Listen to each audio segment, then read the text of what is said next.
إذا الشمس كبرت وإذا النجوم انكدرت کترک پترک رتتا رتتتت. به نام خداوند بی اندازه مهربان نهایت با رحم.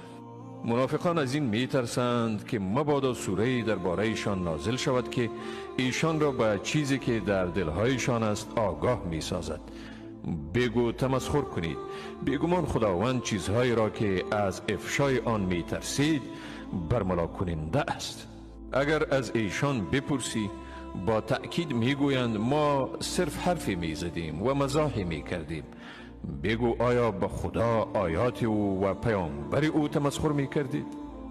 بهانه نکنید، بیگمان بعد از ایمان خود کافر شدید. اگر ما گروهی از شما را عفو کنیم، گروه دیگر را که گناهکار بودند عذاب می کنیم.